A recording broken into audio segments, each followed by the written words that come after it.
So Sony has been accused of lying basically to the European Commission about their concerns about the Activision Blizzard deal, or at the very least being misleading. Let me read these tweets to you right now and some of the reactions that I've seen online.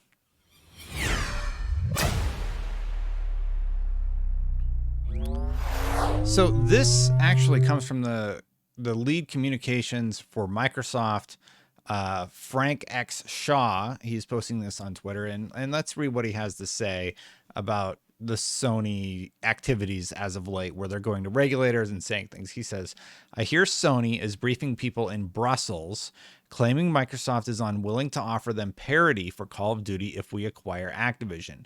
Nothing could be further from the truth.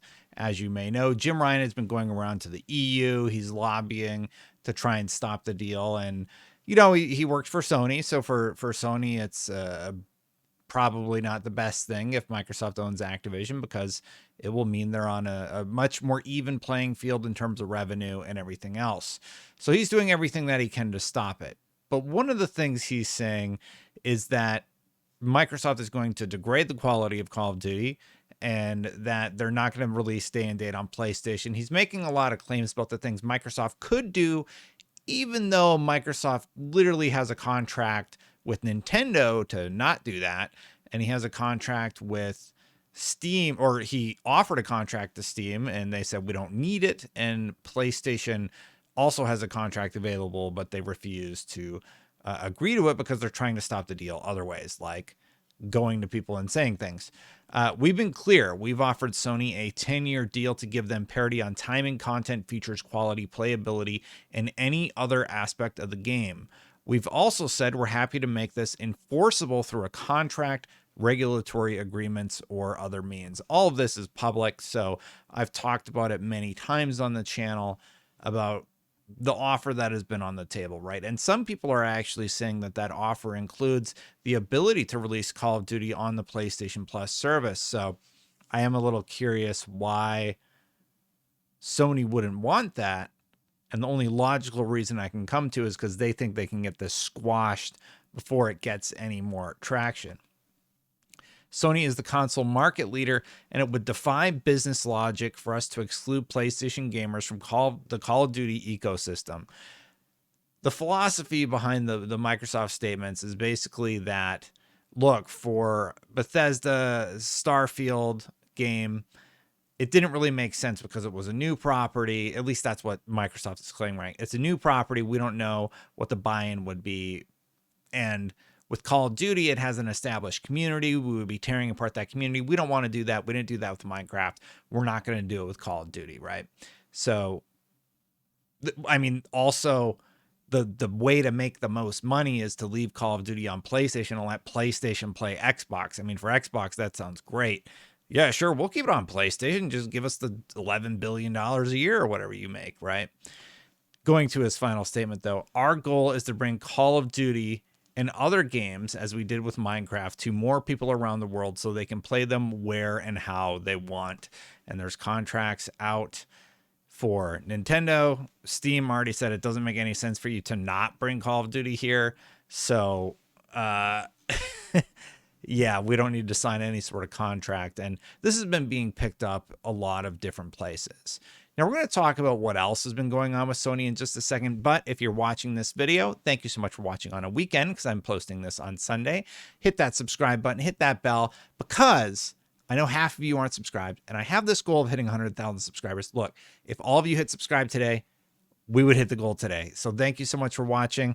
Let's go back to some of these other things that are happening with this case. So RBC analyst thinks if required, Microsoft could agree to do a 10-year deal or more, not just on COD. Now, I'm going to paraphrase what is actually happening with that. And basically what he's saying is other properties like Diablo could potentially end up part of that 10-year deal, and that could be one of the concessions that they want them to make. And future Activision Blizzard titles are developed by that studio could have to remain multi-platform. I think they're a little concerned after everything that has transpired over the last few weeks. And just to get another perspective, here's Windows Central. They say between the FTC reportedly timing its lawsuit against the merger to manipulate the EU into avoiding settlements with Microsoft and Sony, outright lying about Microsoft's planned commitments, it's hard not to laugh at how ridiculous things have gotten. Assuming Shaw's assertions are true, Sony's approach to opposing the merger has reached a new level of bad faith. It reminds me of when the company complained Microsoft might raise its Xbox prices after buying Activision Blizzard, mere months after it rose the cost of its own PS5 systems. As you may know, the PlayStation 5 price was increased. But yeah, you know, I'm for the most part, Windows Central and I agree on most things. I was pretty critical of the Starfield reveal, and we didn't agree on that. But I assume I'm just going to take a guess that this is written by Jez Corden. Let's take a look. Oh, it's Brendan Lowry. Okay, well, I don't know Brendan, but I know Jez. But yeah, that's Windows Central sort of take on the thing. And yeah, it is a little ridiculous. I was very critical about Sony even going into this when it first happened. And I said, this isn't going to make them look good. This is going to make them look really, really bad to people, to a lot of people. Some people realize that what Jim Ryan is actually doing is he's playing the business game, right? Where you have to sort of make the best case you possibly can to squash a merger. He's being pretty smart about it. He's lobbying, and they're spending a lot of money to do all this. But at the end of the day, I think this thing goes through. I've thought this thing would go through from the start, and a lot of analysts have thought it would go through from the start.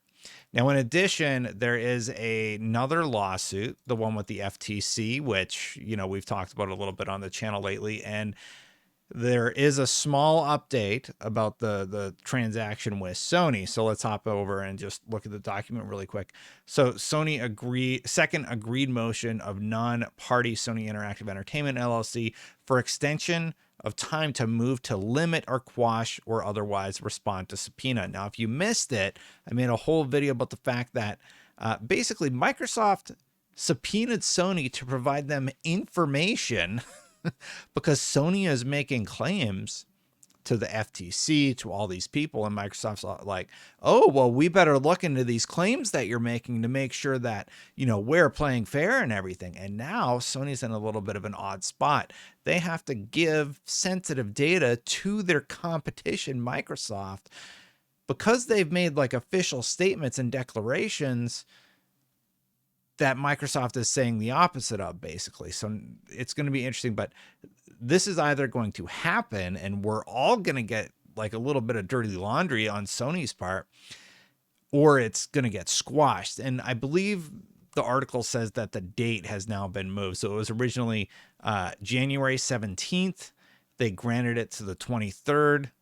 And now, as a result, pursuant to the court order, the current deadline for the SIE to move to limit to quash the subpoena is tomorrow, January 27th. I think they're asking for 5 more days. They're asking for a few more days to squash it, I believe, is the result of it. Yeah, so the long and the short of it is, yeah, here. It's extended to February 1st, 2023. So that is when the deadline to file any motion to limit or quash or otherwise respond to the subpoena will be extended to February 1st, 2023, because, hey, maybe they got to have all their documents together and be able to hand those over, or they'll make a case to the judge to squash it. That's going to be really interesting. I'm always curious if we get a little bit more dirty laundry. You know what I'm always curious about also? How half of you still aren't subscribed. Did you know I have a goal of hitting 100,000 subscribers? And if you all hit subscribe right now, I hit that goal right now, and I can stop saying that statement. It's really, really close. We're at like 97.4 by the time you see this. And we could hit like 98, 99 in the next few days. I'm hoping to hit 100K before the second baby comes, because obviously that's going to be a little disruptive to the channel. But yeah, wouldn't that be incredible if the day my second son was born, like I also hit 100,000? I would, that would be interesting to me. Anyway, thank you so much for watching. Thank you so much to the members for supporting the channel. If you want to do so, you can click that join button right down there. Thank you for supporting. Before I get out of here, thank you for watching, first of all, but you can check out this video that I made yesterday, another update on the Activision Blizzard deal. And I put this one in that timeline, but it's more about some regulations that are happening that could impact the game industry as a whole later on. I'm going to get out of here, but I'll see you for the next one. Bye for now, everybody.